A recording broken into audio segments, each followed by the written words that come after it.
Assalamualaikum warahmatullahi wabarakatuh. Puji syukur kita panjatkan kehadirat Allah Subhanahu wa taala karena dengan karunia-Nya lah kami dapat menyelesaikan tugas mata kuliah Sosiologi Antropologi Kesehatan ini.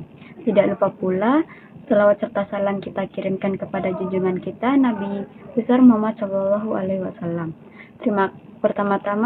Terima kasih kepada Bapak Hairul Fadli Mukhtar Lutfi MS Farm and Biomed sebagai dosen pengampu mata kuliah Sosiologi Antropologi Kesehatan. Selamat datang dalam video presentasi kami yang akan membahas perilaku menyimpang mencuri dalam konteks norma-norma sosial. Pada kesempatan ini, kami akan mengupas bagaimana tindakan mencuri melanggar norma hukum, agama, sosial, dan kesusilaan, serta faktor-faktor yang mempengaruhi individu hingga melakukan perilaku tersebut. Tidak hanya itu, kita juga akan membahas cara-cara efektif dalam menangani perilaku mencuri, mulai dari penegakan hukum yang tegas, pendidikan moral, hingga rehabilitasi sosial. Mari kita pahami bersama bagaimana norma-norma sosial memainkan peran penting dalam mencegah dan menangani perilaku menyimpang ini.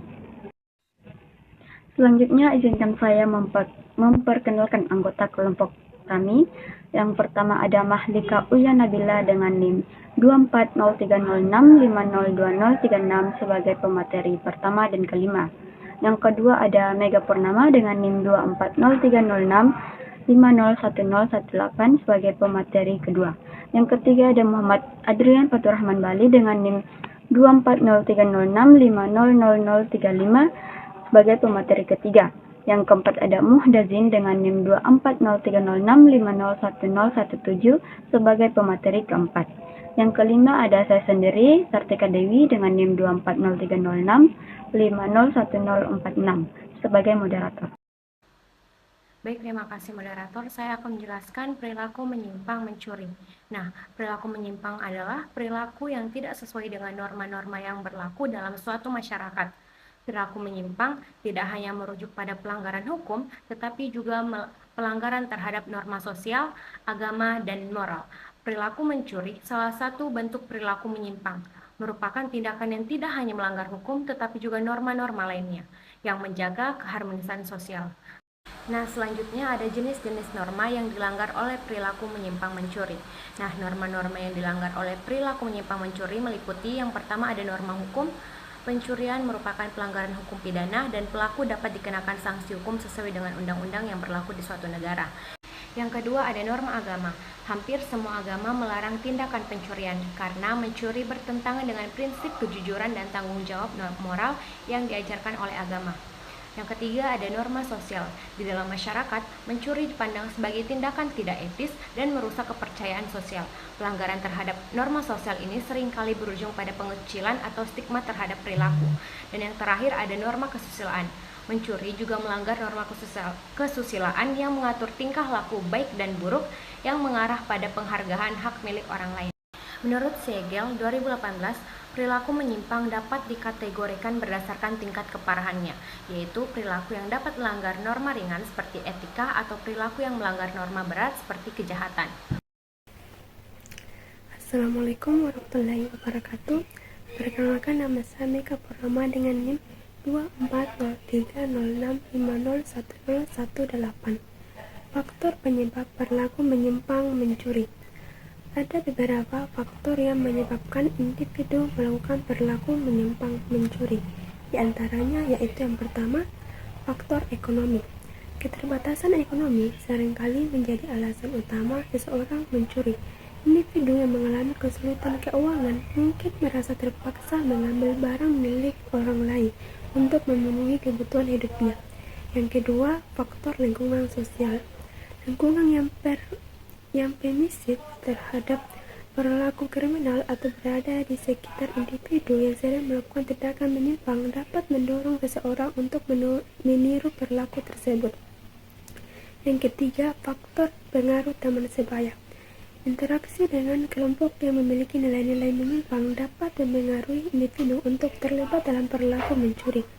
Hal ini relevan dengan teori belajar diferensial, di mana perilaku menyimpang dipelajari melalui interaksi sosial. Yang keempat, kontrol diri yang lemah. Individu yang memiliki kontrol diri rendah cenderung melakukan perilaku impulsif, termasuk mencuri. Teori kontrol sosial menyatakan bahwa individu dengan ikatan sosial yang lemah lebih rentan terhadap perilaku menyimpang.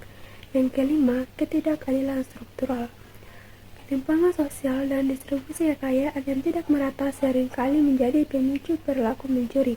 Individu yang merasa terpinggirkan atau tidak memiliki akses terhadap sumber daya yang memadai mungkin melakukan pencurian sebagai bentuk respons terhadap ketidakadilan tersebut. Assalamualaikum warahmatullahi wabarakatuh. Selanjutnya saya akan membacakan materi keempat, yaitu cara penanganan perilaku menyimpang mencuri. Yang pertama ada penegakan hukum, dan yang kedua ada pendidikan moral dan agama, yang ketiga ada rehabilitasi, dan yang keempat atau yang terakhir ada pemberdayaan ekonomi. Sekian dan terima kasih. Baik, saya akan melanjutkan materi teori-teori tentang perilaku menyimpang mencuri.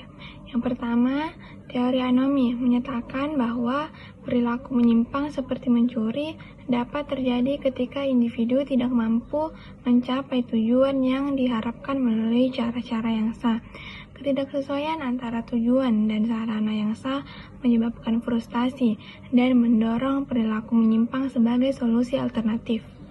Teori kedua adalah teori kontrol sosial yang dikemukakan oleh Travis Hirschi. Teori kontrol sosial menekankan bahwa perilaku menyimpang terjadi ketika individu memiliki ikatan sosial yang lemah terhadap norma-norma yang berlaku. Semakin kuat ikatan individu dengan norma-norma sosial, semakin kecil kemungkinan mereka untuk melanggar norma dengan mencuri. Teori ketiga adalah teori pembelajaran diferensial yang dikemukakan oleh Edwin H. Sutherland. Teori ini mengemukakan bahwa perilaku menyimpang dipelajari melalui interaksi dengan orang lain yang memiliki nilai-nilai menyimpang. Individu yang sering berinteraksi dengan kelompok yang menganggap mencuri sebagai perilaku yang dapat diterima cenderung akan meniru perilaku tersebut. Sekian, saya kembalikan kepada moderator. Baik, itulah tadi pemaparan materi kami. Selanjutnya saya akan memberikan kesimpulan.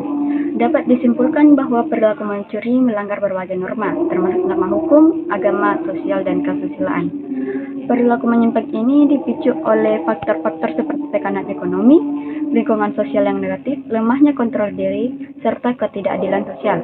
Untuk menangani perilaku mencuri diperlukan upaya penegakan hukum yang tegas, pendidikan moral dan agama, rehabilitasi bagi pelaku, serta program pemberdayaan ekonomi bagi kelompok rentan.